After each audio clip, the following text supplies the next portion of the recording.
शन्नहं कुरु प्रजाभ्यो अभयं नः पशुभ्यः।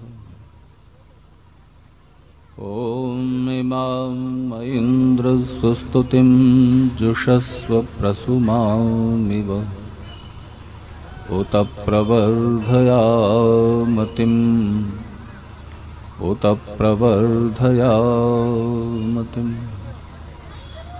ॐ यदङ्गदादया यस्य कारुण्यलेशेन सर्वं सर्वत्र सिद्ध्यते संकल्पितं हृदाभीष्टं तं वन्दे जगदीश्वरं तं वन्दे जगदीश्वरम्। एक उद्योगपति दूसरे शहर में जरूरी काम से जाने के लिए 2 सीट वाले हवाई जहाज को लेकर उड़ा अमेरिका में। उसको एक शहर से अपने शहर से दूसरे शहर जाना था। सड़क के रास्ते जाने में ज़्यादा टाइम लगता है। जो रेगुलर फ्लाइट्स जाती हैं जिसमें 50, 100, 150, 200 लोग बैठकर जाएंगे, उसमें वो अपनी सुविधा से नहीं जा सकता। फ्लाइट के हिसाब से उसे चलना पड़ेगा। तो उसके पास धन है, बड़ा व्यापार है, बिजनेस है, तो उसने पूरा प्लेन किराए पर लिया। पायलट और वो खुद 2 सीट वाले छोटे छोटे प्लेन उड़ते हैं विदेशों में। तो जिसको जाना है पूरा प्लेन ले लो। यहाँ भी पूरा चार्टर्ड प्लेन लेकर के लोग आते जाते हैं, पैसा खर्च करना पड़ता है। तो पायलट हवाई जहाज को उड़ा रहा है। हवाई जहाज आकाश में है और ये अपना कुछ पढ़ रहा है, फाइल देख रहा है, लैपटॉप पे कुछ काम कर रहा है और योजना बना रहा है कि मैं उस शहर में जाकर जल्दी से ऑफिस पहुंचूंगा, वहां ऐसे ऐसे जल्दी से काम निपटा कर और इतने बजे वहां से उड़ लूंगा तो यहां इस शहर के ऑफिस में आकर अपने काम पूरे कर सकूंगा। तभी उसका ध्यान गया कि पायलट जो हवाई जहाज उड़ा रहा था उसका सिर ऐसे लुढ़क गया है। वो तो सीट पर लुढ़क गया और ये हवाई जहाज के बारे में कुछ जानता नहीं। ऐसी हालत में आप होंगे तो क्या करेंगे? जल्दी बताइए। नहीं, ये बिल्कुल बड़ा जरूरी सवाल है। किसी के साथ भी ऐसा भले ही नहीं होगा कि आप हवाई जहाज में होंगे, पर कोई तो ऐसी बड़ी आकस्मिक परेशानी आ सकती है। अचानक कुछ भी ऐसा हो गया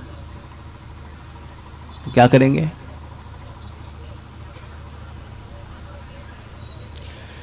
उसने क्या किया ये बताऊंगा बाद में। अभी सुन लीजिए कि कैसा भी संकट हो, कैसी भी परेशानी हो, उस पर विजय पाने का क्या तरीका है। और कोई भी चीज पानी हो, कोई भी आपका लक्ष्य हो, उसे आप पाना चाहते हैं, कोई भी वस्तु पाना चाहते हैं, किसी भी लक्ष्य तक पहुंचना चाहते हैं और आप चाहते हैं कि आपका हर एक काम सफल हो, पूरा हो, मंगलमय हो, उसका परिणाम सुखद हो, तो उसके लिए क्या करें? चाहते तो हम सब हैं ऐसा। कौन ये नहीं चाहता कि उसके सब काम सफल हों, पूरे हों और उसके हर काम का परिणाम, रिजल्ट सुख हो। सभी ये इच्छा करते हैं, प्रयास भी करते हैं। लेकिन क्या ऐसा हर बार हो पाता है कि आपका हर एक काम पूरा हो जाए? अधूरे छूट जाते हैं। हर एक काम सफल हो, हर एक काम मंगलमय हो, आपके हर एक काम का परिणाम, रिजल्ट सुख हो। ऐसा हर बार तो नहीं होता, पर हर बार हो, इसका प्रयास अगर ठीक ढंग से किया जाए, विधि पूर्वक किया जाए, तो निश्चित रूप से हमारे जीवन के सभी काम यज्ञमय, सफल और सुखद, आनंदमय हो जाएंगे।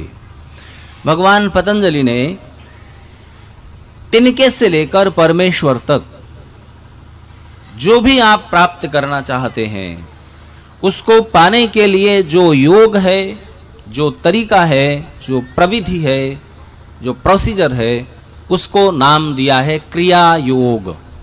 क्या नाम दिया है?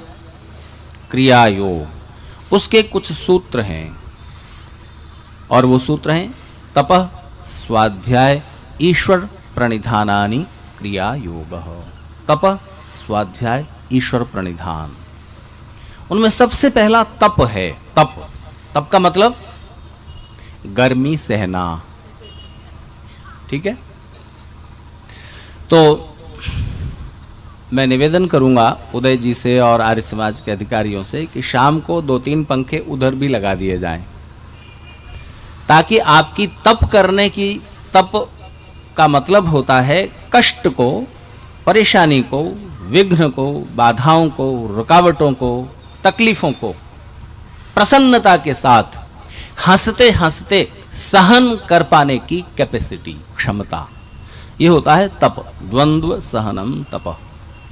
तो इसका मतलब यह नहीं होता कि हम जबरदस्ती धूप में बैठ जाएं, जबरदस्ती कुछ कष्ट सहें। अगर बिना मतलब के कष्ट न हो तो हम उस कष्ट सहन करने की क्षमता का, उस कैपेसिटी का, उस ऊर्जा का, एनर्जी का इस्तेमाल और किसी ज्यादा उपयोगी काम में कर सकेंगे। नहीं तो ऊर्जा और मन की क्षमता वो सब बेकार के कामों में खत्म हो जाती है और फिर उपयोगी कामों के लिए समय, क्षमता, सामर्थ्य, ऊर्जा वगैरह कम पड़ जाते हैं। सुभाष चंद्र बोस ग्वालियर गए, अगर मैं नहीं भूलता तो ग्वालियर या ऐसे ही किसी शहर में, वहां उनकी सभा थी, उनको भाषण देना था और सभा से पहले शहर में आयोजकों ने निश्चय किया कि उनको घोड़ा गाड़ी में बिठाकर और उनका जुलूस, शोभा यात्रा शहर में थोड़ी दूर तक, रेलवे स्टेशन पर वो उतरेंगे, वहां से उनको गाड़ी में बिठाकर, घोड़ा गाड़ी होती थी ना पहले, 2 घोड़े जिसमें जोते जाते थे, उसमें उनको बिठाकर और शहर में थोड़ी दूर तक उनका प्रोसेशन, जुलूस निकालेंगे, फिर सभा स्थल तक पहुंचेंगे और फिर वहां व्याख्यान होगा। तो सुभाष चंद्र बोस ट्रेन से उतरे, लोग वहां इकट्ठे थे, नौजवान भी थे, उनका भारत माता की जय के साथ अभिनंदन करते हुए उनको घोड़ा गाड़ी में बिठा दिया गया। और जो नौजवान वहां थे उनके दिल में बड़ा उत्साह था और शरीर में बल था और मन में प्रेम था और देश की आजादी का एक जज्बा था। ये सारी भावनाएं उनके मन में हिलोरें ले रही थीं। इन भावनाओं के आवेग में उन नौजवानों ने तय किया कि सुभाष चंद्र बोस जिस गाड़ी में बैठेंगे उसको घोड़े नहीं खींचेंगे, हम खींचेंगे। तो वो नौजवान घोड़ों को एक तरफ करके और खुद उस घोड़ा गाड़ी में जुट गए, 10, 15, 20 नौजवान। उनमें उत्साह था, हम भी। तो जितने भी उस डंडे को पकड़ सकते थे, घोड़ा गाड़ी के आगे निकले हुए डंडे जो घोड़े की गर्दन पर रख दिए जाते हैं और घोड़ा खींचता है, उन डंडों को उन सब ने पकड़ लिया और घोड़ा गाड़ी खींचने लगे। तो सुभाष चंद्र बोस गाड़ी से उतर गए।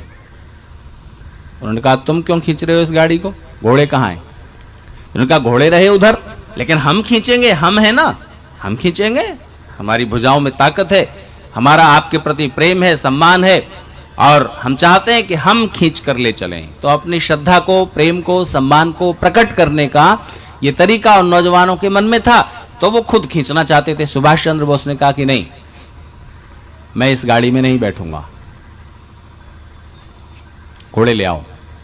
और सुभाष चंद्र बोस ने कहा कि जिस काम को घोड़ा कर सकता है उसमें मनुष्य को मत लगाओ, अपनी इस ऊर्जा को, अपने इस उत्साह को, अपने इस जज्बे को किसी और ज्यादा उपयोगी काम के लिए बचाकर रखो। तो हमारे जो कार्य हैं उनको सफलता के साथ करने के लिए सामर्थ्य की, ऊर्जा की जरूरत पड़ती है।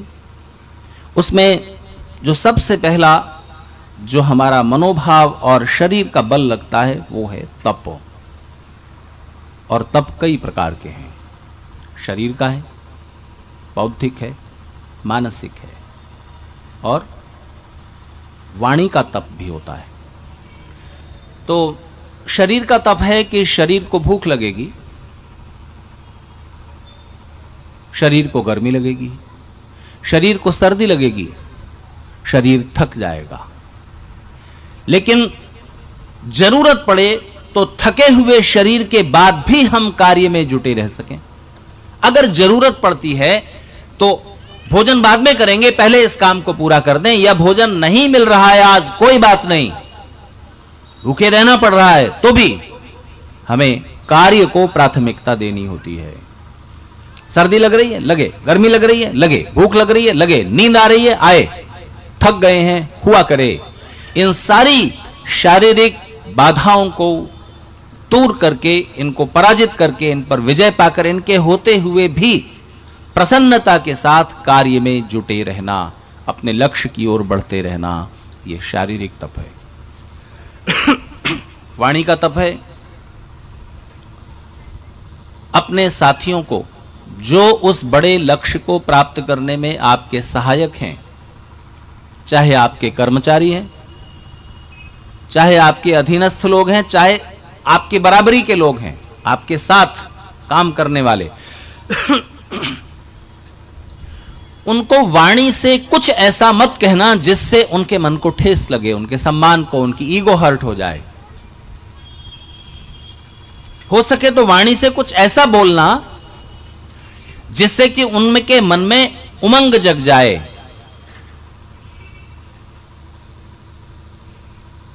कोलंबस अपने साथियों के साथ नए नए प्रदेशों की खोज में निकला।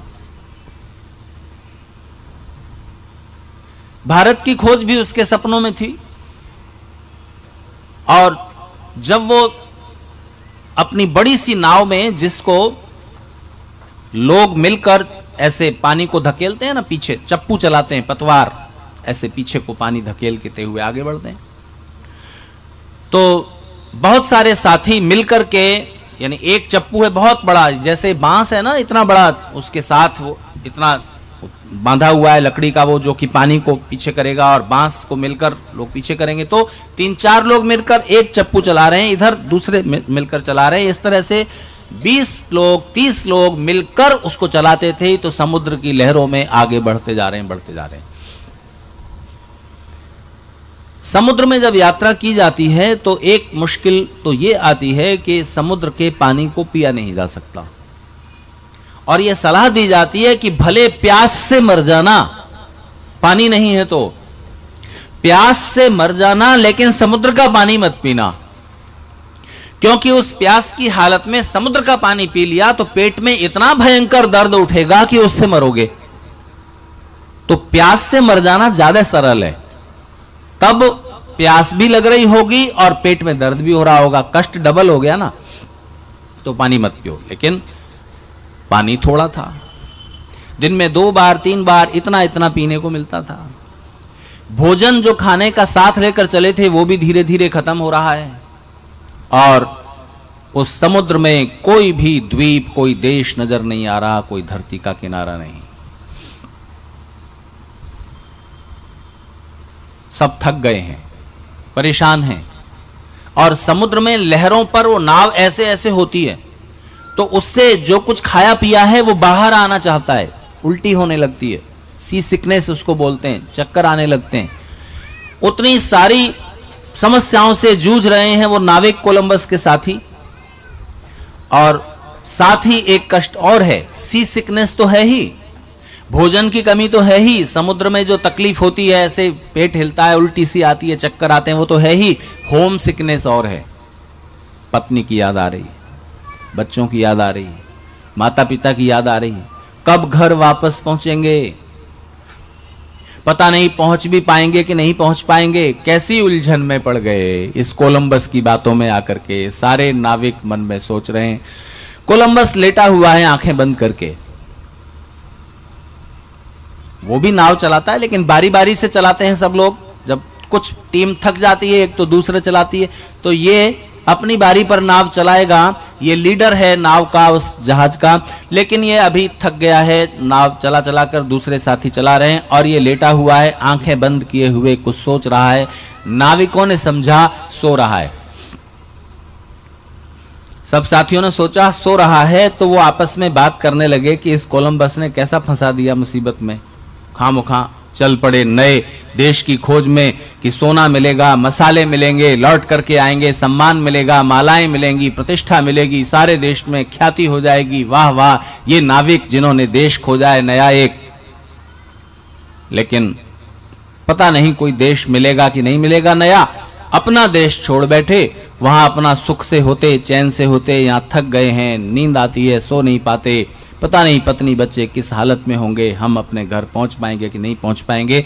तो एक नाविक ने कहा कि इस सारी समस्या का समाधान है कौन सा? वापस लौट चलो, वापस लौट चलें। लेकिन ये कोलंबस ये तो नहीं जाने देगा। तो उसने कहा इसका भी समाधान है। क्या? सोया हुआ है, 4 जने मिलके उठाओ और इसको फेंक दो समुद्र में। कोलंबस उठ गया, वो सोया नहीं था। उठ बैठा तो सब डरे, अरे इसने हमारी बात सुन ली। अच्छा तो अब फिर पूछ लूं, आप होते कोलंबस की जगह तो क्या करते? आप तो अकेले हो गए ना, कोलंबस अकेला है, बाकी सारे साथी जो हैं वो उसको समुद्र में फेंक देने को तैयार हैं। ऐसे कठिन समय में जब साथी साथ छोड़ रहे हों या उल्टे रास्ते पर जाना चाहते हों, तब अपने साथियों को संभालने का कौन सा तरीका होता है? जबरदस्ती। वो 40 हैं, तुम अकेले हो। डांट फटकार नहीं, वो उनके मन में विद्रोह जाग रहा है। तब आपको वाणी का संयम रखना होता है। या तो चुप रह जाओ, और अगर कुछ उत्साह जगाने वाले, उमंग जगाने वाले शब्द कह सकते हो तो कहो। कोलंबस ने कहा कि मेरे दोस्तों, जितनी तकलीफ में तुम हो उतनी ही तकलीफ में मैं हूं। मैं तुम्हें निमंत्रण देता हूं कि मुझे उठाओ और समुद्र में फेंक दो।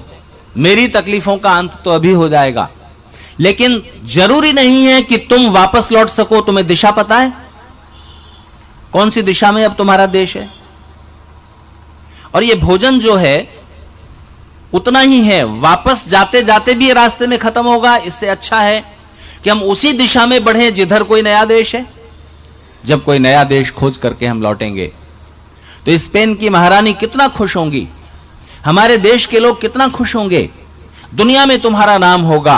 वो टीम थी, वो लोग थे जिन्होंने जान की बाजी लगा करके दुनिया के अज्ञात प्रदेशों को खोजा, और इस तरह से दुनिया आपस में जुड़ेगी। पता नहीं उस देश में जहां हम जा रहे हैं कैसे लोग रहते होंगे, किस तरह के उनके रीति रिवाज होंगे, क्या कुछ खाते पीते होंगे, पता नहीं वहां कौन से पेड़ पौधे होंगे, नई फसलें मिलेंगी, नए फल फूल पता चलेंगे, नए लोगों से परिचय होगा। इस तरह से दोनों देशों की समृद्धि बढ़ेगी, दुनिया आपस में खुलेगी, व्यापार व्यवसाय बढ़ेंगे। ये कितना पुण्य का, कितने महत्व का काम है। और इस महत्व के काम को करते हुए अगर हम मर भी जाएं तो भी ईश्वर हम पर प्रसन्न होंगे। इस तरह से उसने वाणी के द्वारा अपने साथियों के मन में फिर से उत्साह जगा दिया। तो ये वाणी का तप होता है। अगर आप उत्साह नहीं बढ़ा सकते तो कम से कम उत्साह को ध्वस्त तो ना करो। मैं जब पढ़ता था तो मेरे 2 प्रिय खेल थे, एक क्रिकेट, दूसरा वॉलीबॉल। वॉलीबॉल इसलिए प्रिय था कि उसमें लंबे लोगों को फायदा रहता है। वॉलीबॉल आप जानते हैं ना, ऐसी इतनी बड़ी गेंद, और उसको कोई ऐसे उछालता है और दूसरा खिलाड़ी उछल करके उस ऊपर उछली हुई गेंद को ऐसे मारता है सामने वाली टीम की ओर। जाल जो बंधा होता है नायलॉन का, उसके पार। तो 6 खिलाड़ी एक टीम में, 6 खिलाड़ी दूसरी टीम में। तो एक बार टूर्नामेंट हुआ वॉलीबॉल का। हमारे गुरुकुल की टीम, हमारे साथी खिलाड़ियों की टीम सेमीफाइनल तक पहुंच गई। फाइनल से पहले जो मैच होना है उस तक पहुंच गई। और उस सेमीफाइनल में और बहुत सारी टीमें खेलनी थी। तो मैंने एक चीज नोट की कि 2 टीमें खेल रही हैं, हम देख रहे थे खेल, क्योंकि हमारी टीम अभी सेमीफाइनल का अपना पार्ट, अपना हिस्सा खेल चुकी थी, फिर अभी नंबर आएगा। तब तक 2 टीम खेल रही थी और हम उनका खेल देख रहे थे। तो मैंने देखा एक टीम का कैप्टन क्या करता था, अपने किसी साथी से गेंद खराब हो गई, गेंद को उछाल के पार भेजना था, उसने गेंद को ऐसे मारा कि वो नेट में उलझ के इधर ही रह गई, नंबर मिल गया विरोधी पार्टी को। तो वो डांटता था अपने साथी को, दिमाग नहीं है जरा भी, चले आए खेलने के लिए। कुछ न कुछ कड़वी बात उसको हर बार कहनी है। हर एक खिलाड़ी को उसने नाराज कर रखा था। तो उसका परिणाम क्या था? उसके खिलाड़ी जानबूझ करके गेंद खराब करने लगे।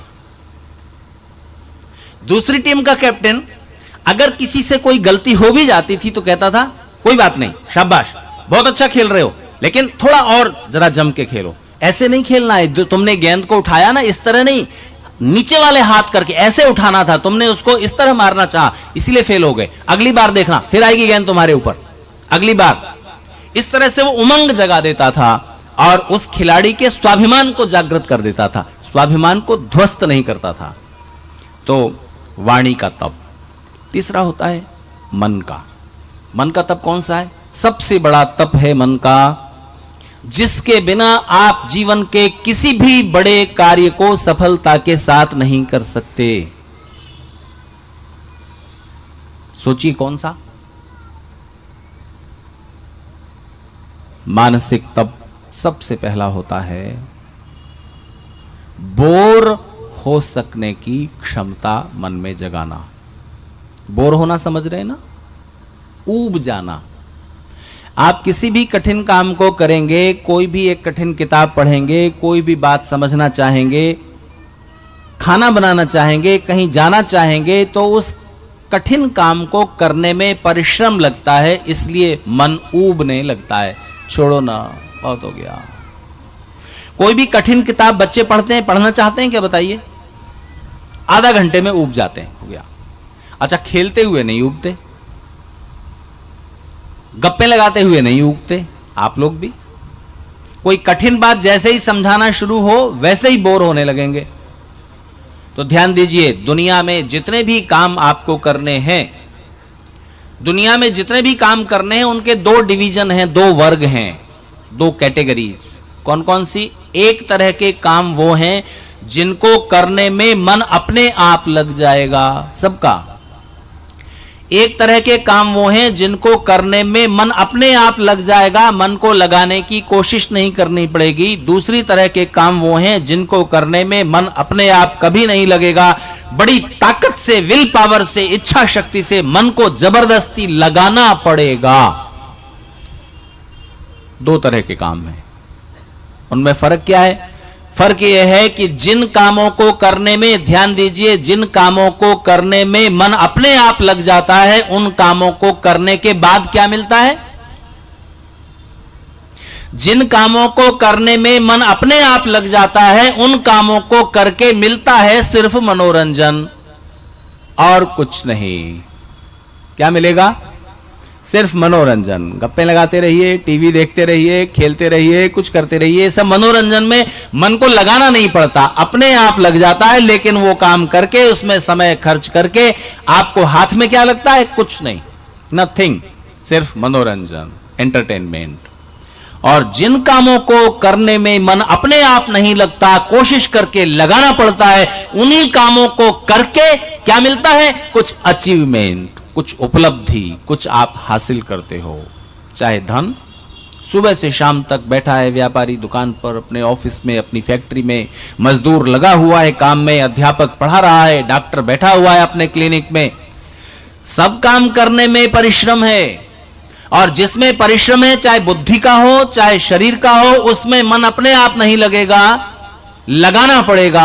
और इसको कहते हैं मानसिक तप, लगाना, बोर न होना, ऊबने न देना। और ऐसे तरीके ढूंढे जा सकते हैं कि बोरिंग काम को भी, उबा देने वाले काम को भी, बोर से बोर काम को भी आप इंटरेस्टिंग बना सकें, मजेदार बना सकें, दिलचस्प बना सकें। ऐसा होगा, हो पाएगा, लेकिन बाद में। पहले तो आपको एक कैपेसिटी अपने मन में लेनी ही पड़ेगी कि मुझे इतनी देर बात को सुनना है, इतनी देर मुझे इस किताब को पढ़ना है, मुझे इतनी देर इस काम को करना है और करके रहूंगा। जैसे ही आप ये संकल्प जगाते हैं, वैसे ही आपकी बोरियत काफी हद तक कम हो जाती है। लेकिन बोर होने की, ऊबने की कैपेसिटी, जिस काम में हमारा मन नहीं लग रहा उसमें भी हम बैठे हैं, तो बचपन में ही बच्चों को थोड़ा बोर होने का अभ्यास कराते रहना चाहिए। बिठाओ जबरदस्ती पढ़ने के लिए, बोर होने का ही तो अभ्यास है, तभी तो पढ़ पाते हैं। बिठाओ हवन में, मन नहीं लगेगा, पर बैठे हैं घंटा भर हवन चला, मन नहीं लग रहा, इधर देख रहे हैं उधर देख रहे हैं, देखा करो, लेकिन बैठना तो पड़ा ना। ईश्वर प्राप्ति के मार्ग में भी यम और नियम के बाद साधना के स्तर पर सबसे पहली जो चीज सिद्ध करनी पड़ती है उसका नाम है आसन। कम से कम एक जगह मन नहीं लग रहा आपका, फिर भी आप बैठिए, देखें कितनी देर बैठ पाते हो। तो सफलता के रास्ते में सबसे पहला जो बिंदु आता है, सफलता का जो सबसे पहला सूत्र है क्रिया योग का, वो हुआ तप। और तप के कितने तरीके हुए? शारीरिक तप, बौद्धिक तप यानी बात को समझने की कोशिश करना, उसमें पुरुषार्थ करना, फिर वाणी का तप, मानसिक तप, बोर हो सकने की कैपेसिटी। ठीक है। और जब आप तप के लिए मन को तैयार कर लेते हैं, तप का एक फायदा क्या होता है? तप का एक बड़ा फायदा यह है, सफलता में तो वो सहायता करेगा ही, लेकिन इस तप का एक लाभ यह होगा कि रास्ते में जो भी कोई परेशानी आएगी, ध्यान दीजिए, ध्यान दीजिए, जीवन के रास्ते में जो भी कोई तकलीफ आएगी, जो भी कोई बड़े से बड़ा दुख आएगा, उसका बोझ बहुत कम हो जाएगा, बहुत कम हो जाएगा।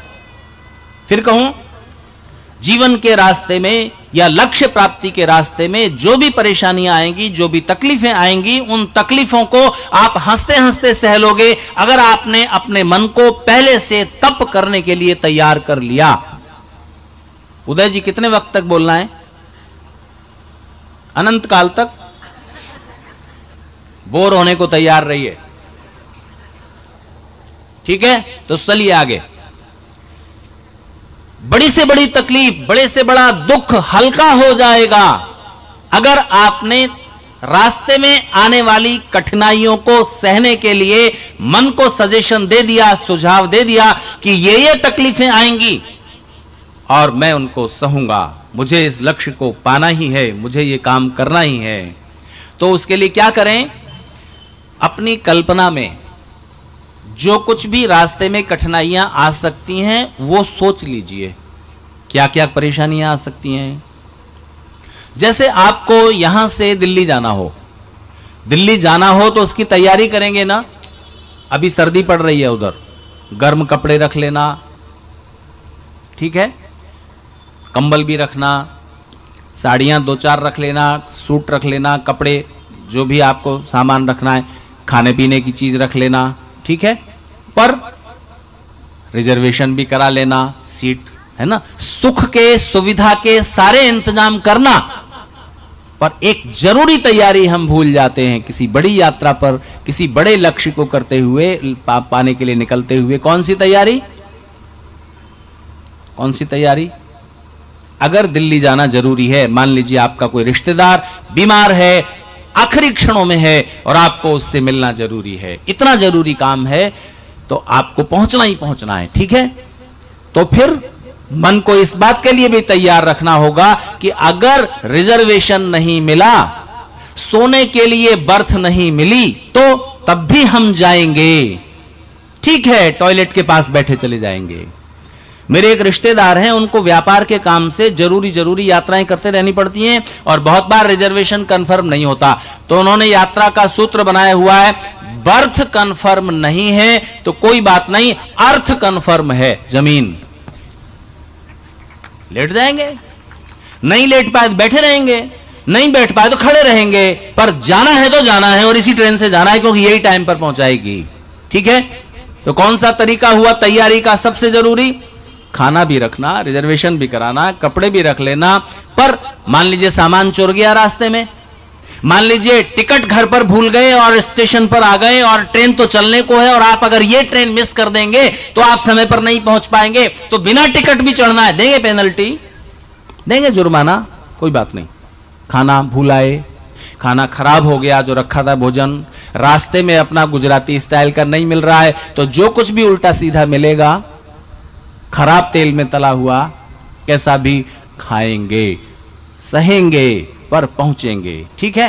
तो क्या करना देखना, पहले से जब आप तकलीफों का अनुमान कर लोगे ना, अंदाजा लगा लोगे, कल्पना कर लोगे कि ये तकलीफें आ सकती हैं, वहां जाएंगे, वहां बहुत रिश्तेदार इकट्ठे हुए होंगे, ठहरने को बढ़िया इंतजाम नहीं मिलेगा, नहीं मिलेगा, पर हम सहेंगे। जैसे ही आपने मन को तैयार कर लिया, वैसे ही सारी तकलीफें आसान हो जाएंगी। जब वो तकलीफें अगर आई भी तो आप उनको आसानी से सह जाओगे। क्यों? क्योंकि आप पहले से तैयार थे, उनकी कल्पना आपने पहले से कर ली थी। एक उदाहरण मैं दिया करता हूं इस बात को समझाने के लिए, उसको सुने। शायद आपसे मैंने पहले भी वो बात कही हो, ध्यान दीजिए। दिवाली के मौके पर तकलीफों को पहले से सोच लेने से और उनको सहने के लिए मन को राजी कर लेने से तकलीफें कम हो जाती हैं। इसका एक सरल उदाहरण है, दिवाली के मौके पर पटाखे चलाते हैं ना, धड़ाम की आवाज होती है, जोर से पटाखा चला, आप रास्ते पर जा रहे थे और अचानक किसी ने पटाखा चला दिया तो क्या होगा? अचानक जब आपके पास पटाखा चलता है तो आप डर जाते हो, पैर कांप जाते हैं, हार्ट बीट, हृदय की धड़कन बढ़ जाती है और आपको गुस्सा आता है। अगर वो आदमी आसपास हो, अगर बच्चा है, छोटा, आपसे कमजोर है, तो आप जरूर उसको 2 तमाचे लगा दोगे। दुख हुआ ना, तकलीफ हुई ना, परेशानी हुई ना, डरे, कांप गए, हृदय की धड़कन बढ़ गई, अचानक पटाखा चला था, उसकी आवाज हुई थी। इसलिए ध्यान दीजिए, जब आप पटाखा सामने रख करके खुद उसमें आग लगाते हो, आपका बेटा आग लगाता है और आप दूर खड़ी देख रही हैं, तब आप नहीं डरते, धड़ाम की आवाज होती है और आपको मजा आता है। बोलो, आता है कि नहीं? जब अचानक धड़ाम की आवाज हुई, वो पटाखा फूटा, तब आप डर गए, दुखी हो गए, परेशान हो गए, हृदय की धड़कन तक बढ़ गई, गुस्सा आया। और अभी जब आपके बेटे ने, आपने खुद उसमें आग लगाई थी, तब आपको परेशानी नहीं हुई, बल्कि आपने उस आवाज को एंजॉय किया, उसका रस लिया, उसमें मजा लिया। ठीक है, कारण क्या था? बोलिए ना, कारण क्या था? कारण सिर्फ इतना सा था कि जब आप डर गए थे, तब उस आवाज के लिए आप प्रिपेयर नहीं थे, तैयार नहीं थे। अचानक हुई वो आवाज, और जब आप पहले से तैयार थे कि आग लगाई जा रही है और अब आवाज होगी, वो होने वाली आवाज को आपने पहले से अपने मन में सोच लिया है और उस आवाज को सुनने के लिए आपने मन को तैयार कर लिया है, तब वो आवाज आपको विचलित नहीं कर पाती, आपको परेशान नहीं कर पाती, डरा नहीं पाती, बल्कि आप उसका मजा लेते हो। ठीक इसी तरह से जीवन में अचानक जब तकलीफ आती है, तब आप घबरा जाते हो, परेशान हो जाते हो, विचलित हो जाते हो, सही निर्णय नहीं ले पाते। क्या करें ऐसी परिस्थिति में? किन कर्तव्य विमूढ़ हो जाते हो और उस दुख के आगे हार जाते हो। लेकिन अगर आपने उस तकलीफ को सहने के लिए पहले से तैयार कर लिया है मन को कि ऐसी ऐसी तकलीफें आ सकती हैं, धन नष्ट हो सकता है, बीमार पड़ सकते हैं, कोई प्रियजन रास्ते में विदा हो सकते हैं, बड़ी से बड़ी तकलीफें यही होती हैं दुनिया की। इनके लिए रोज मन को कल्पना करके थोड़ा थोड़ा एहसास जगाते रहिए कि ये हो सकता है। और जब ऐसा होगा नहीं, 100 में 70 बार तो होगा नहीं, अगर हो गया तो उसके लिए आपका मन पहले से तैयार है और वो सारी तकलीफें जो भी आएंगी या आ सकती हैं, उनको आप आसानी से झेल जाएंगे, उन तकलीफों का बोझ कम हो जाएगा। ये है तप। एक चीज समझ में आ गई? दूसरा मैंने क्या बताया था? जरा याद दिलाइए ना, मैं ही भूल गया, दिलाइए। दूसरा क्या बताया था मैंने? हां, देखिए, मैं भूला नहीं था, ध्यान से सुनिए, मैं बीच बीच में टेस्ट लेता रहूंगा आपका। अब देखो, 2 दिन तो बोर होना ही है। बोर होने के लिए, ऊबने के लिए मन को तैयार रखिए, ठीक है? तब फिर ऊबेंगे नहीं। सुनने के लिए जैसे ही आप मन को सहमत कर लेंगे कि कठिन से कठिन बात सुननी है, समझनी है, स्वीकारनी है, वैसे ही वो काम आसान हो जाएगा। तो पहला हो गया तप, दूसरा हो गया स्वाध्याय। स्वाध्याय का मतलब है जो भी चीज आप पाना चाहते हैं, जो भी आप काम करना चाहते हैं, उस काम को करने का ठीक तरीका समझ लेना, जान लेना, ये होता है स्वाध्याय। अगर आपको ईश्वर की प्राप्ति करनी है तो उसके जो मोक्ष शास्त्र हैं उनका अध्ययन करें। अगर आपको धन कमाना है तो व्यापार, व्यवसाय, वाणिज्य के जो शास्त्र हैं, जिस फील्ड में आप उतर रहे हैं, उसका अध्ययन कीजिए। मार्केटिंग वगैरह, कहां कैसे मैन्युफैक्चरिंग, सारा कुछ देखिए, जानिए, समझिए। स्वाध्याय। स्वाध्याय का एक मतलब होता है सेल्फ स्टडी, अपने आप अध्ययन करना। गुरु सहायता करते हैं, अच्छा है, लेकिन गुरुओं से, अपने से ज्यादा जानने वालों से जान लेने के बाद उसको फिर से मन में रिवाइज करना, फिर से बार बार समझने की कोशिश करते रहना, यह हुआ सेल्फ स्टडी। पर ध्यान दीजिए, स्वाध्याय का एक दूसरा मतलब है, स्वाध्याय का एक दूसरा मतलब है स्टडिंग अबाउट योर सेल्फ, अपने बारे में अध्ययन करते रहना। क्या मैं ठीक रास्ते पर जा रहा हूं कि नहीं, जो लक्ष्य मुझे पाना है उसका ठीक रास्ता मैंने अपनाया हुआ है कि कहीं भटक तो नहीं गया हूं। अपने शरीर को जांचते रहना, जीवन की यात्रा में कोई बीमारी तो नहीं हो रही शरीर में, जीवन के जो कर्तव्य जिस समय कर लेने चाहिए उनको मैं ठीक से निभा रहा हूं कि नहीं, मेरे शरीर के लिए, मेरे परिवार के लिए, बच्चों के लिए, देश के लिए, समाज के लिए, राष्ट्र के लिए, बिजनेस के लिए जो जो कर्तव्य हैं, ड्यूटीज हैं, उनको मैं ठीक से निभा रहा हूं कि नहीं, पति के लिए, पत्नी के लिए। दशरथ ने एक दिन गौर से देखा शीशा, दर्पण। दशरथ कौन? श्री राम के पिता। तो शीशे में बाल संवार रहे थे, राजकाज से फुर्सत कम मिल पाती थी। उस दिन जरा वक्त था थोड़ा, नहीं तो जल्दी जल्दी, जैसे हर व्यस्त आदमी जल्दी जल्दी तैयार होता है ना, जल्दी जल्दी तैयार हुआ, सुबह का वक्त है, चलो भागो, सभा हो रही है, वहां इंतजाम है, वहां पहुंचना है, ये करना है, वो करना है। जो भी राज्य व्यवस्था संभालते हैं, अगर वो सच्चे शासक हैं, प्रजावत्सल हैं, अपनी जनता से प्यार करते हैं, तो वो निरंतर व्यस्त रहेंगे ही। ध्यान दीजिए, ऋषि दयानंद ने राज कर्मचारियों को परमेश्वर की प्रार्थना करने से भी छूट दी है। कितनी बड़ी बात है। क्यों? क्योंकि वो जाग रहे हैं कि जनता सुख से सो सके, जो निरंतर ड्यूटी पर तैनात हैं कि कहीं अन्याय ना हो सके, उनकी यही पूजा है, यही प्रार्थना है, यही उपासना है। ऋषि दयानंद के शब्द हैं। वो अध्वर्यु हैं राष्ट्रीय यज्ञ के। अध्वर्यु जो होता है यज्ञ में, वो खुद आहुति नहीं देता, वो खुद आहुति नहीं देता, यजमान आहुति दे रहे हैं। लेकिन अध्वर्यु क्या कर रहा है? कहीं संविधा तो कम नहीं पड़ गई, संविधा ठीक से लगी है कि नहीं, संविधाओं में कीड़े तो नहीं है, सामग्री कहां कम हो गई, यज्ञ में कोई विघ्न ना पड़ने पाए, कोई रुकावट ना आने पाए, इसकी जो देखरेख कर रहा है उसको आहुति देने की जरूरत नहीं, उसका यज्ञ हो रहा है। तो दशरथ ने उस दिन थोड़ा फुर्सत थी, गौर से देख लिया शीशा, और उन्होंने पाया कानों के पास कुछ बाल सफेद हो गए हैं।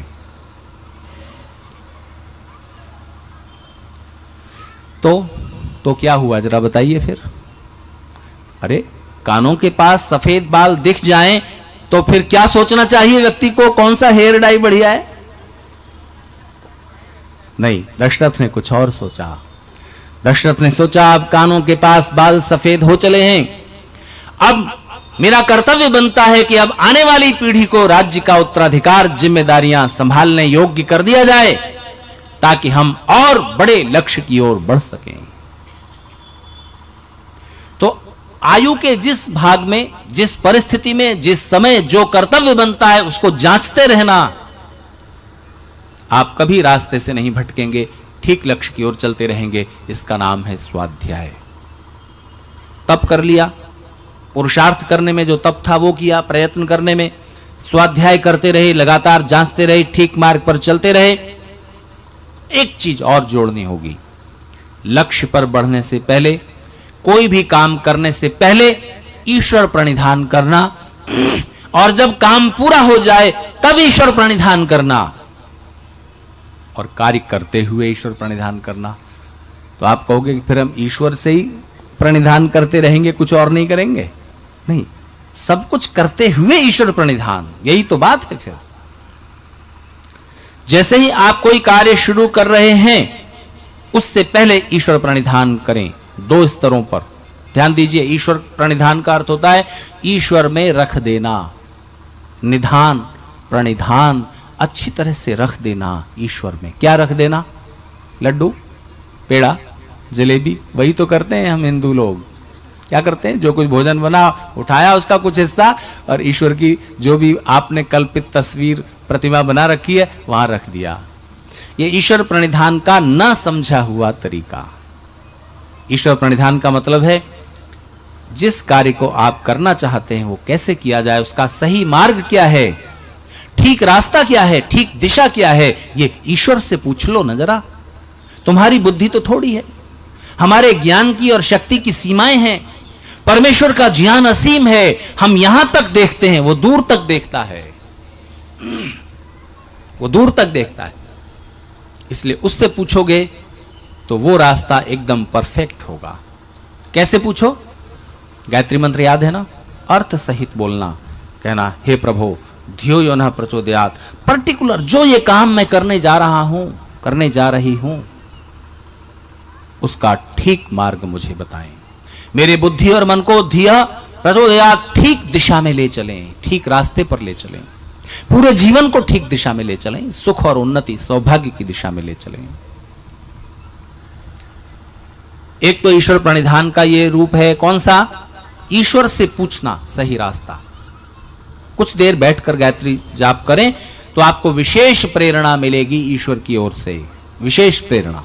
जिस कार्य में आप सफलता पाना चाहते हैं उसके लिए, विद्यार्थी हैं अध्ययन के लिए, परीक्षा में अच्छे अंक लाने के लिए, बिजनेसमैन हैं व्यापार व्यवसाय को उन्नति की ओर ले जाने के लिए, अगर आप संगीतकार हैं तो कैसे गा सकें, अगर आप वक्ता हैं तो कैसे बोल सकें, ज्ञान का और शक्ति का, सब कलाओं का स्रोत और भंडार तो आखिर वही है ना, उससे मांगो मिलेगा। दूसरा ईश्वर प्रणिधान का मतलब है, ध्यान दीजिए, वो आपको करना होगा। जो काम आप करने जा रहे हो ईश्वर से पूछ लेना ये काम ठीक है कि नहीं। हर एक कोई पूछ सकता है और ईश्वर तुरंत बताते हैं। कैसे? ईश्वर से पूछो, ईश्वर को केंद्र में रखकर पूछो। मेरे इस कर्म का परिणाम, ईश्वर किस बात से नाराज होंगे? मेरे इस काम से ईश्वर नाराज तो नहीं होंगे, ईश्वर का दंड तो मुझे नहीं झेलना पड़ेगा। बस एक तरीका और आपको पता लग जाएगा। कैसे? मेरे इस काम से दूसरों को दुख तो नहीं पहुंचेगा, और आप समझ पाएंगे अगर उस काम का परिणाम दूसरों को दुख पहुंचने वाला है तो उस काम को मत करना। सरल उदाहरण, आप अपनी कार, अपनी गाड़ी, अपना स्कूटर सड़क पर खड़ा कर रहे हैं, उस समय भी सोचो मेरे इस गाड़ी को इस तरह खड़ा करने से दूसरों को आने जाने में रुकावट तो नहीं होगी। ठीक है ना? छोटे से लेकर बड़े काम में ईश्वर प्रणिधान जोड़ दीजिए। तो ये अपने कार्य को करने का सबसे निचला तल है। कार्य को करने का सबसे निचला तल कौन सा? ये पूछ लेना अपने से, ईश्वर से ये पूछ लेना मेरे इस कार्य से दूसरों को दुख तो नहीं पहुंचेगा। ये निचला स्तर है। दूसरा स्तर होता है मेरे इस काम से सुख बढ़ेगा कि नहीं बढ़ेगा। ठीक है ना? मेरे इस काम का परिणाम सुख होगा कि नहीं होगा। पर किसका सुख? सिर्फ मेरा? सिर्फ मेरी पत्नी का? सिर्फ मेरे बच्चों का? सिर्फ मेरे परिवार का? अच्छा है, ऐसे काम भी करिए जिससे आपका, आपके परिवार का सुख बढ़े। पर कुछ ऐसे भी करना जिनसे आपके सुख के साथ साथ दूसरों का सुख भी बढ़ जाए। यह कार्य का उससे ऊंचा लेवल है। निचला लेवल कौन सा हुआ? कम से कम मिनिमम शर्त यह है कि कोई भी काम ऐसा नहीं होने देना जिससे अन्याय से दूसरों को दुख पहुंच जाए। दूसरा लेवल, अपने काम को इस तरह करना कि आपका सुख भी हो जाए और दूसरों का सुख भी बढ़ जाए। ठीक है? और कार्य का सबसे ऊंचा स्तर वो होता है कि अगर मुझे तकलीफ भी झेलनी पड़े, दुख भी झेलना पड़े, अगर दूसरों का सुख बढ़ता है तो मैं उसके लिए भी तैयार हूं। यह सर्वोच्च स्तर होता है। तो कार्य करने से पहले ईश्वर प्रणिधान करें, ईश्वर से पूछें, ईश्वर के साथ अपने मन को जोड़ दें, और इसके बाद जब कार्य पूरा हो जाए, कार्य को करते हुए बीच बीच में, कार्य अगर लंबा है तो बीच बीच में ईश्वर से प्रेरणा मांगते रहें, लगातार ईश्वर प्रणिधान जारी रहे। फिर ध्यान दीजिए, जब कार्य पूरा हो गया अब उसके फल को ईश्वर में रख देना। जैसा भी होगा, जो भी होगा, ईश्वर कल्याणकारी है। इस कर्म का फल अब वो कब मिलेगा, किस तरह मिलेगा, यह मत सोचते रहो, ईश्वर पर छोड़ दो। जब भी मिलेगा, जिस तरह भी मिलेगा, जो कुछ भी होगा कल्याण ही होगा। क्योंकि योगेश्वर श्री कृष्ण ने कहा है, नहीं कल्याण कृत कश्चित दुर्गतिम तात गच्छति। अपने और दूसरों का कल्याण सोचकर कार्य करने वाला, कर्म कर देने वाला व्यक्ति कभी दुख को प्राप्त नहीं होता, दुर्गति को प्राप्त नहीं होता। तो अपने कार्यों को इन 3 सूत्रों से जोड़कर चलें। तपस, स्वाध्याय, ईश्वर प्रणिधान। चौथी चीज एक और है, हम कार्य करते हैं, शुरू करते हैं, थोड़ा सा आगे बढ़ते हैं, छोड़ बैठते हैं। इसलिए एक चीज निरंतर चलती है, उसका नाम है अध्यवसाय। सतु दीर्घ काल नैरंतर्य सेवितेन। ईश्वर प्राप्ति के मार्ग में बढ़ें या धन प्राप्ति के मार्ग में बढ़ें, सांसारिक सुख पाने के लिए बढ़ें या आध्यात्मिक आनंद पाने के लिए बढ़ें, आपको प्रयत्न लगातार जारी रखना पड़ेगा। कंटिन्यूटी चाहिए, निरंतरता चाहिए, बीच में छोड़ न दें। और जिस काम को करने के लिए जितना पुरुषार्थ लगता है उतना करने के लिए तैयार रहें, नहीं थोड़ा सा करके और परिणाम ज्यादा चाहने लगे। अच्छा एक बात बताइए, 10 कपड़े धोने के लिए और 1 कपड़ा धोने के लिए बराबर साबुन लगता है? 1 किलोमीटर चलने के लिए, 100 किलोमीटर चलने के लिए बराबर पेट्रोल खर्च होता है? 2 पेज पढ़ने के लिए और 200 पेज पढ़ने के लिए बराबर टाइम लगता है, बराबर बुद्धि लगती है। जितना बड़ा कार्य, जितना बड़ा सुख, उतना बड़ा पुरुषार्थ, उतना बड़ा प्रयत्न। तो महात्मा प्रभु आश्रित जी नाम के एक बड़े आर्य सन्यासी हुए, बड़े प्रभु भक्त थे। उन्होंने अपना नाम ही रख लिया था प्रभु आश्रित। वैसे उनका नाम था टेकचंद। तो महात्मा प्रभु आश्रित के नाम से वो प्रसिद्ध हुए। व्याख्यान दे रहे थे, किसी शहर में उनकी कथा चल रही थी। ईश्वर प्राप्ति के मार्ग पर वो 5-7 दिन उनको चर्चा करनी थी। एक दिन एक व्यक्ति आया, सूट बूट पहने हुए, और उसने कहा, महात्मा जी आप ही हैं जो दुनिया को ईश्वर प्राप्ति का रास्ता बताते हैं? कहा, बैठो सुनो, 5-7 दिन आओ तो मैं भी बताऊंगा। नहीं, मेरे पास टाइम नहीं है, 5 मिनट हैं, 5 मिनट में बता दीजिए। तो महात्मा जी ने कहा कि अगर 5 मिनट में ही जानना है तो कल आना, और यहां नहीं आना, जहां मैं ठहरा हूं मेरे आश्रम पर आना। बोले अच्छा कितने बजे आऊं? तो उन्होंने कहा कि दोपहर को 1 बजे लंच के टाइम पर आ जाइए। जब आपके ऑफिस में लंच टाइम होता है उस वक्त आ जाइए, खाना मेरे साथ लीजिए। महात्मा जी ने कहा ठीक है। तो वो श्रीमान दूसरे दिन भोजन के टाइम पर दोपहर में पहुंच गए। तो महात्मा जी ने खिचड़ी बना रखी थी, आओ खाओ, बिठा लिया साथ में, थाली में खिचड़ी परोस दी और खिचड़ी में खूब सा घी डाल दिया, क्योंकि घी के बिना खिचड़ी उन महाशय को पसंद नहीं आएगी, वो जानते थे। उन्होंने चम्मच से घी ऐसे मिलाया, खाने लगे। खिचड़ी स्वादिष्ट थी, घी डाल के और भी स्वादिष्ट हो गई। खा ली तो स्वामी जी ने पूछा और खाओगे? हाँ थोड़ी और लूंगा, और दे दी। अब की घी और ज्यादा डाल दिया।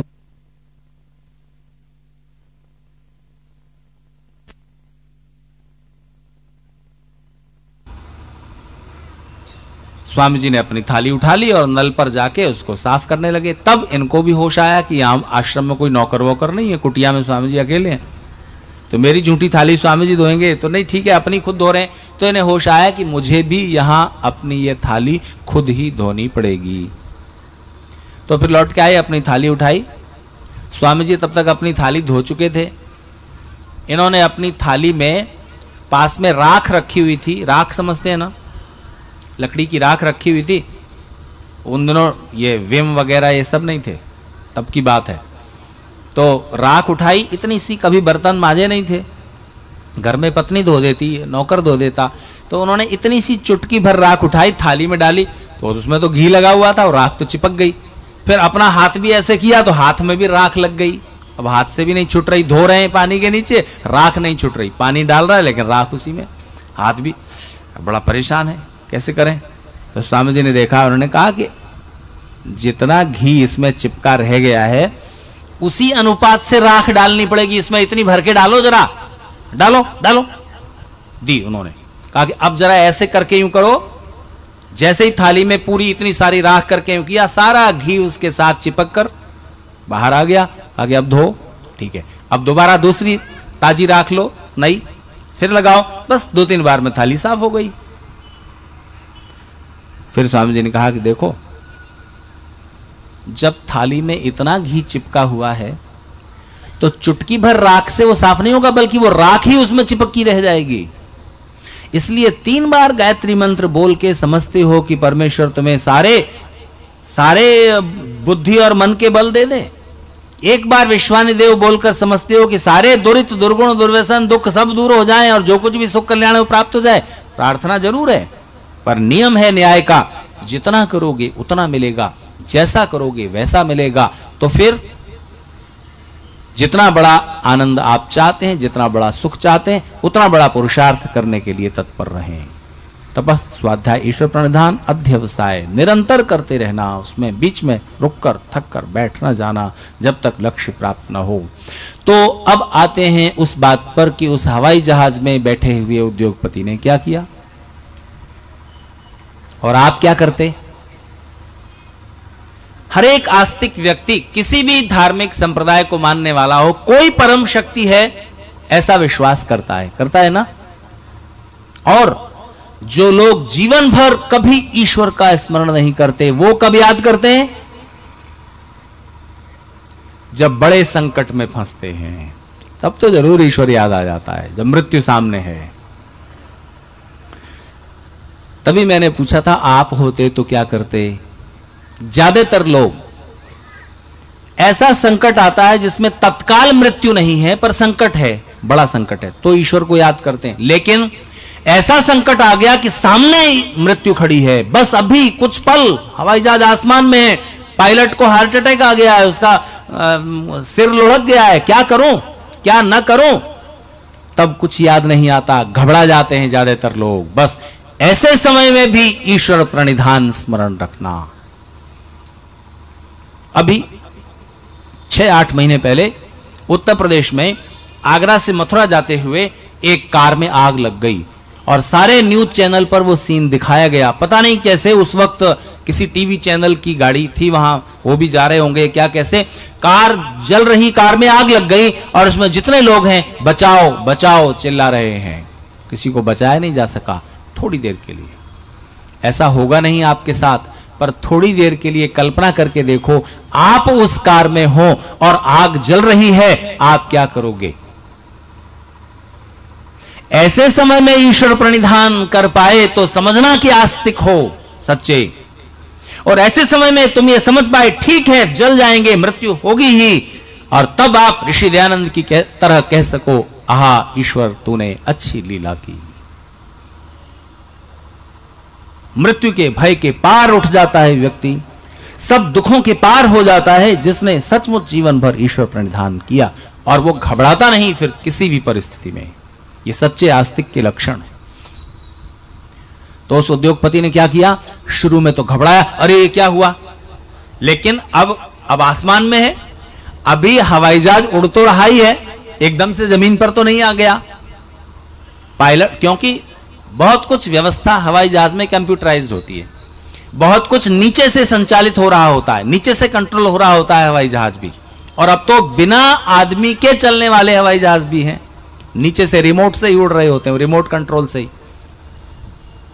तो यह आदमी घबराया नहीं, उद्योगपति थोड़ा सा इसने ईश्वर का स्मरण किया, हे प्रभु ताकत दो मुझे, बाकी जो होना होगा तुम जो करोगे वो ठीक है, लेकिन शक्ति दो। और उसे रास्ता सूझा। उसने पायलट को थोड़ा हिलाया डुलाया, पायलट को होश नहीं आया। उसने पायलट के सिर पर लगा रहता है एक हेडफोन, जिससे वो सुनता रहता है, हवाई जहाज की आवाज में सुनाई नहीं देता, तो वो जो भी संकेत आ रहे हैं नीचे से, रेडियो संकेत, और जो संपर्क करना है वो हेडफोन सिर पर लगाए रहता है। इस उद्योगपति ने पायलट के सिर पर से वो हेडफोन उतारा, अपने सिर पर लगाया कानों पर, और किया हेलो हेलो, तो उधर से भी आवाज आई, हाँ। तो फिर इसने कहा कि मैं संकट में हूं, पायलट को पता नहीं क्या हुआ है, ये बेहोश हो गया है, इसका सिर लुढ़क गया है, मालूम नहीं क्या हुआ है। अच्छा उसकी सांस चल रही है, हाँ सांस तो चल रही है, आप तो मैं ठीक हूं। अच्छा देखो घबराना नहीं, देखो सामने देखो, सामने देखो बहुत सारे, उन्होंने नीचे से निर्देश दिया, ये यंत्र लगे हैं, देखो ये वाला हैंडल है, इसको जरा पीछे की तरफ खींचो, हाँ पीछे की तरफ खींचा, देखो हवाई जहाज अब ठीक स्पीड से आ रहा है, चलने दो उसको। अब आप एयरपोर्ट के ऊपर हैं, इतना नीचे ले आइए, उस स्विच को इतना दबाइए, इतना यूं कीजिए, नीचे से संकेत, इंस्ट्रक्शंस, निर्देश मिल रहे हैं। और ये उद्योगपति वैसा ही वैसा करता जा रहा है। अब ठीक है, अब इस तरह ले आओ, और ये हवाई जहाज नीचे आया और लीजिए नीचे रनवे पर उतर गया, और एम्बुलेंस तैयार है, जल्दी से पायलट को उतारा गया, उसको एम्बुलेंस में डाला गया, हॉस्पिटल पहुंचा दिया गया, वो भी बच गया, ये भी बच गया। तो अब आप खुश हुए। इसको मनोविज्ञान में साधारणीकरण कहा जाता है। जब आप फिल्म देखते हो ना, तो उसमें कॉमनाइजेशन होता है, आप भी जुड़ जाते हो। आप अपने को या तो हीरोइन समझने लगती हो या हीरो समझने लगते हो, यानी वैसा ही, यानी अगर हीरो पिट रहा है तो आपको तकलीफ होती है ना, और हीरो पीट रहा है या पिट रहा है तो आप भी थोड़ा कुर्सी पर बैठे बैठे आपकी भी थोड़ा सा शरीर में हलचल होने लगती है, क्योंकि आपका मन उसके साथ जुड़ गया। कॉमनाइजेशन है, साधारणीकरण हुआ, यानी चीज अब कॉमन हो गई। तो आप भी थोड़ी देर के लिए उस हवाई जहाज में ही थे, कुछ अंशों में, और अब जब उद्योगपति बच गया है तो आपको खुशी हुई जैसे कि आप ही बच गए। हाँ, कठिन से कठिन परिस्थिति में ईश्वर प्रणिधान मत भूलना, और बस जरा सा सावधान होकर ईश्वर के स्मरण करेंगे, रास्ता खुल जाएगा। और मन को संयत रखते हुए बिना घबराए आप हर एक परिस्थिति पर विजय पा सकेंगे। और जीवन के जो लक्ष्य हैं, ठीक लक्ष्य चुनें, ठीक प्रविधि चुनें, ठीक मार्ग चुनें, पुरुषार्थ के लिए तैयार रहें, और इन सूत्रों को संभाल कर रखें। जेब में नहीं, मेमोरी में नहीं, व्यवहार में। क्योंकि समझ के बाद जब आपकी स्मृति में वो चीज दर्ज हो गई, और आप सहमत हुए कि ये पद्धति ठीक है, तब फिर उसे आचरण में उतारने के लिए तैयार हो जाना चाहिए। तो अपनी बात को आज यहीं पर रोकूंगा। 2 दिन, जैसा कि मैंने आपसे कहा, थोड़ा तप करने के लिए तैयार हो। जितना बाह्य कष्टों को, मानसिक कष्टों को जितना कम किया जा सकता है उतना कर दें। अनावश्यक कष्ट कम करते चलिए, और जो आवश्यक कष्ट हैं, जो लक्ष्य पर पहुंचने के लिए आपको परिश्रम रूपी कष्ट उठाने हैं, उसके लिए मन को, शरीर को तैयार रखें, और जीवन की सफलता आपके साथ होगी। इन्हीं शब्दों के साथ अपनी बात समाप्त करता हूं। गर्मी के बावजूद, बोर होने के बावजूद आपने मेरी बातों को ध्यान से, शांति से सुना। ऐसा ही मनोभाव बनाए रखें, और ये 2 दिन का जो पवित्र समय आर्य समाज भुज के अधिकारियों ने हम सबको उपलब्ध कराया है, इसके साथ जुड़ें और अपने जीवन को अधिक से अधिक सौभाग्यपूर्ण, आनंदपूर्ण बनाने में समर्थ हों।